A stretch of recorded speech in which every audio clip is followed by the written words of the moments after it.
Hello everybody and welcome back to another episode of Let's Build, where I build it and you guys judge how well I play it, because this week is going to be especially good for that. So, this week we are looking at Ritual Beasts. Anyone who is paying attention to the Dueling with Deli noticed that I very terribly played this deck against Deli's Ancient Gear deck about a week ago or so. At the time of recording, because you might watch them out of... Anyways, YouTube's weird. Time is misplaced in the void of YouTube's.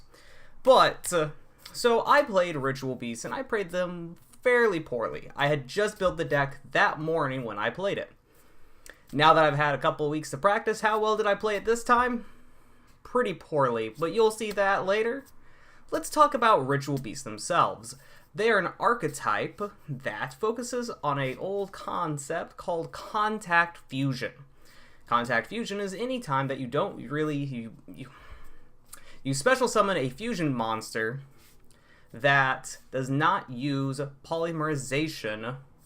Instead, you just have the materials on your field, and then you either shuffle them into the deck, banish them, or send them to the graveyard to contact fuse. As far as I'm aware, the first contact fusion cards that I personally can think of are XYZ Dragon Cannon, since you had to send the original X, Y, and Z from your field to the graveyard to fusion summon. These contact fusions specifically will always say these do not use polymerization, and they say they must be fusion summoned. Now, the big thing that everyone knows about Ritual Beasts is that their turns can last forever. This is basically because of Kanahawk. Kanahawk allows you to search cards, and you can abuse him, which means that turns can last a very, very long time. Ah, my ear itches. But, so, what did my build look like? Well, you guys are about to find out. So let's get ready in, and let's build Ritual Beasts. I know Kanahawk is the signature card and all of that, but it's Wenda. I love Wenda. She's card waifu of the channel. Just roll the replays.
Now see, what did I tell you? I mean, I didn't do the worst, but I still did pretty bad overall.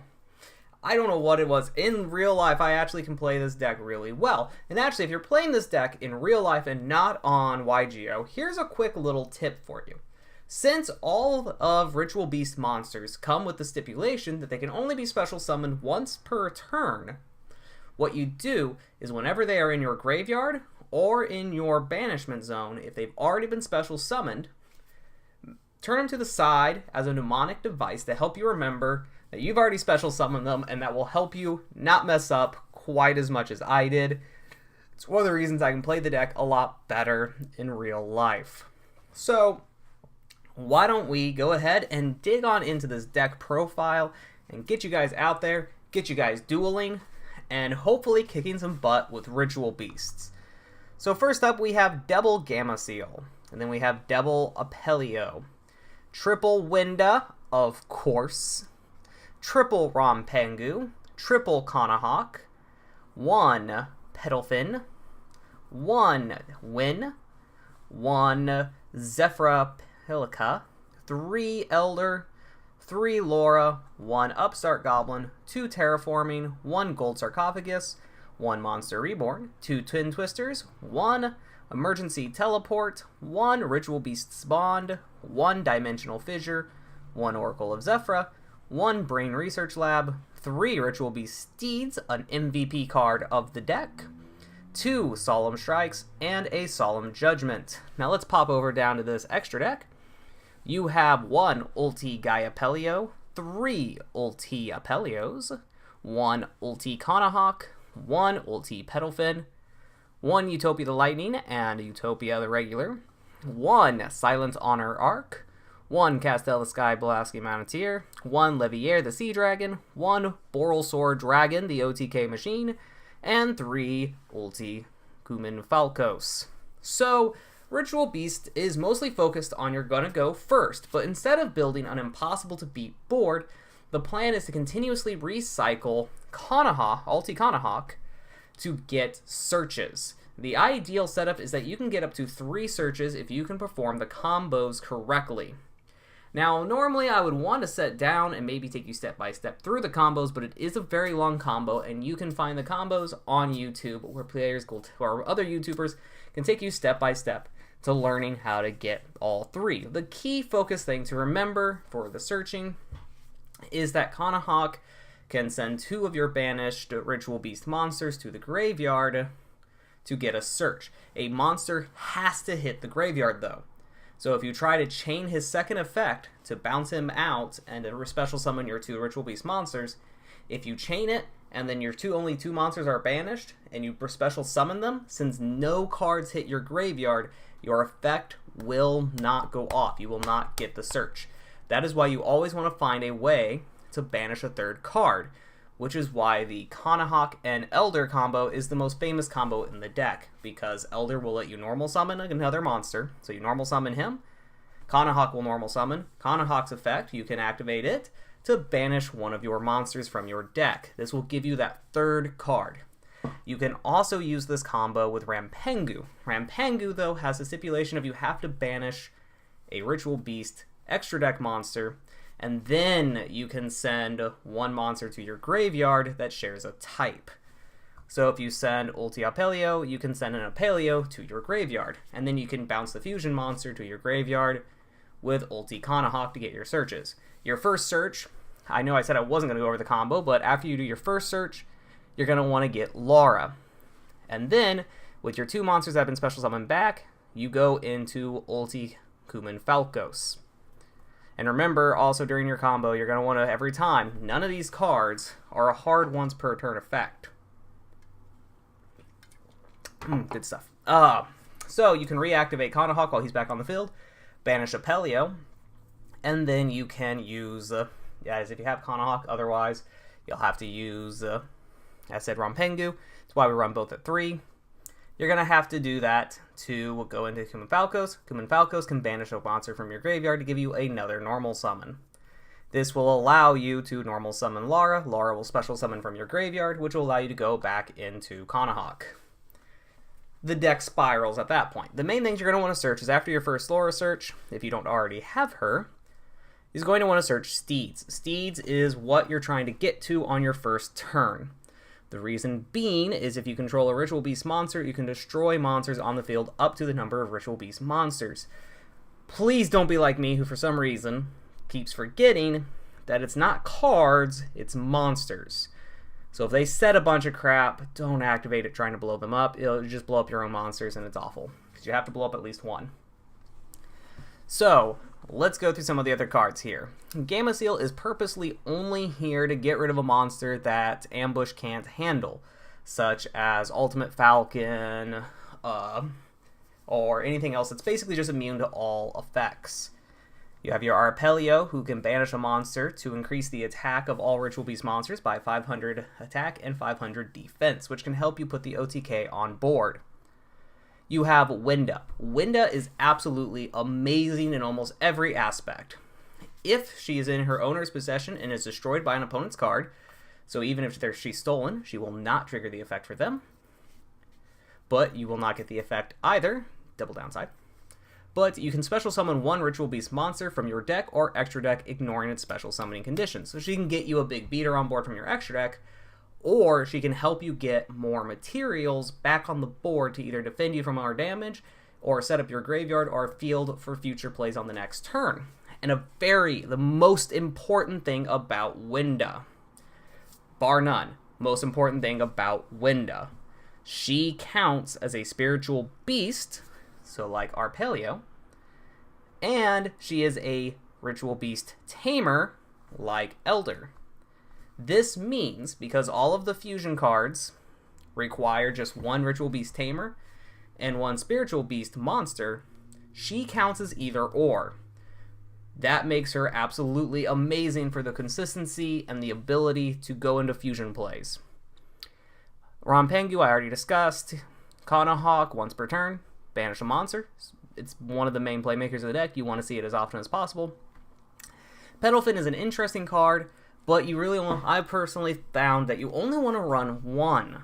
Petalfin can banish a Ritual Beast card from your hand to target one card your opponent controls and return it to the hand. This is great for getting rid of extra deck monsters, but you do have to banish a resource, and it doesn't further your plays. So if you have to normal summon Petalfin, if you're not normal summoning it off of an additional normal summon from like Elder or Kumin Falcos, your plays are ending basically right there unless you have an extender. That's kind of why you only want to play one. Win is normal summonable. You can target one of your banished Ritual Beast monsters and special summon it. But remember, this will put a halt to most of your Kanahawk Ulti Kanahawk plays, because once when they're special summoned, they can only be special summoned once. But she is amazing for extending your plays. She's a great extender off of an additional normal summon. Zephyropilica is very similar. Zephyropilica and Laura are the same effect, that when they are normal summoned, you can special summon one from your graveyard. Honestly, you probably want to play more of Zephyropilica than Laura. I don't know why. When I was modifying the deck, I went this route. Laura has lower attack and doesn't exactly add any benefit. And since you are running Oracle of Zephyra, you can search these. You can't really search these as easily. So that is a change you can easily make. A lot of better decks that I saw was only running one of each and more of the Solemn package. Upstart is just a powerful one to help you dig into your deck. Terraforming is to search your two field spells, Oracle of Zephyra, which is just used to search Zephyropilica, and Brain Research Lab, which will give you an additional normal summon on your turn. A thing to remember, though, about additional normal summons. You can only get one per turn if it's worded that way. So if it says you get an additional normal summon to your normal summon this turn, as it says here, once per turn you can normal summon one Psychic-type monster in addition to your normal summon or set. That means if you use an effect that would give you another additional normal summon, they don't stack on top of each other. You only can get one additional normal summon per turn. So try to remember that when you're using Brain Research Lab and you're using Elder. So moving along, Steeds, we've already discussed. Solemn Strike just helps you to slow your opponent down. This deck is starting to show its age. It needs the help of some generic negations. And it's the same with Solemn Judgment. This can stop your opponent's big play to allow you to go into your OTK big play on your next turn. This is a card you are very rarely going to go into unless if you are using Winda's effect. The main reason being that it is requiring an ulti monster, which is one of the fusion cards, or the link, a tamer, and a spiritual beast monster. That is 3 materials, and one of those materials already requires 2 materials to make. So you're looking at 4 materials to make this, but if you do contact fuse this card, you can send a ritual beast monster to the graveyard to negate a spell, trap, or monster effect and destroy it. So if you can establish this on board and keep Ritual Beast in your hand, you will have a 3,200 beater punching your opponent in the face continuously or attacking their board. You can see this in action in the Dueling with Deli Ritual Beast versus Ancient Gears, where I was postponing my life continuously using this card. Ulti Apelio is the main one you're going to go into when you're ready for the OTK. Not because of its effects per se. It does have a great effect that it is unaffected by other card effects until the end of the damage step when it attacks. But besides that, it's just a good card to boost up the attack and attack with for game after your first turn. Ulti Kanahawk, we've discussed. He is the main playmaker of the deck, and you will go into him multiple times to try to get your search. And if anyone tries to tell you you cannot chain, you absolutely can chain this card. Don't let them try to lie to you. Ulti Petalfin is basically your emergency, oh crap, I need a first turn play. She's got a fairly large 2,800 defense, so once when she's in defense mode, she is good. And she has the ability that during either... not the bounce out effect. We all know about the bounce out effect. So a problem I have with Ritual Beast, actually, I'll touch on this, is trying to find some of their normal fusion monster effects. You can very quickly get lost in the mountain of text that you can see here. Like, this is all the mountain of text. Here we go. Buried super deep down in here right after this. Yeah, she cannot be destroyed by card effects. She can be banished, she can be sent to graveyard, she can be bounced or anything like that, but if you just need to throw up a wall, she's got a 2,800 booty, or I guess technically that dolphin has a 2,800 booty. Wind doesn't, she's a pretty dainty lady, but she can also not be destroyed by card effects. So Raigekis, Dark Holes, things like that will not get rid of her. Again, it's kind of a stopgap measure, though, in the modern format, because there are lots of ways of getting around that protection, and Boral Sword is a card that exists. You have your Utopia package because it is fairly easy to get 2 level 4s on board, and it can help you get over problematic cards. Silent Honor Arc is, again, another rank 4 that's just good to have around in case you need to go into it, because it can steal an opponent's monster without destroying them, so can really handle those problem children. Same with Castel, it's a good bounce card to help get around non-destruction protection effects, like this one. So it's pretty good and handy there. Levier is a level 3, we are running, our rank 3, we are running level 3s, and this can help you special summon some of your materials out of your banish zone to try to do some shenanigans. It's probably actually a pretty weak extra deck pick, and a more generic link monster would be better. Boral Sword is Boral Sword. It is very easy to get 4 monsters, our 3+ effect monsters on board, to do the Boral Sword OTK on your second turn. Ulti Kumin Falcos is an amazing link monster and works wonders for the Ritual Beast deck. It only requires 2 Ritual Beast monsters to make, and does not have a stipulation of if it is a tamer or a spiritual beast monster, because just because it says spiritual, the word ritual is part of the word spiritual, so they count. Remember that. Don't be fooled by that. Now, Ritual Beast monsters this card points to gain 600 attack and defense, which means she helps with your OTK on your second turn. And, as I've mentioned before, you can banish 1 Ritual Beast card from your graveyard, any card, Could be ambush, can be a monster, doesn't matter. And you can normal summon one ritual beast monster from your hand. She does not say in addition to your normal summon, so she will not conflict with Brain Research Lab or Elder. And as a quick effect, you can do the same thing that all the effect monsters. I think I forgot to mention it, but any Ritual Beast extra deck monster has the ability to tag out and bring special summon 2 of your banished Ritual Beast monsters, a Tamer and a Beast, back to the board to allow you to continue your plays. So that is the overall deck. My suggestions after playing it and running it for so long, you should really cut down some of these monsters to more one-ofs and play more generic support like hand traps and the Solemn Brigade. And an extremely useful card would be Called by the Grave.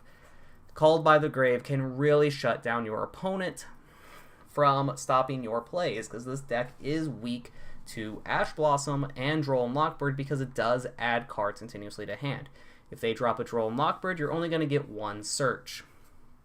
Otherwise, this is a pretty okay deck to play at probably a local level at highest, I would say. I would not take this particular build any higher, but I have heard that there are some Ritual Beast builds that have done well at higher levels. But you can look that up on YouTube and probably find those profiles lying around. I believe it was Asian Eyes or something had a profile that did really well at a regional for Ritual Beasts. Whew!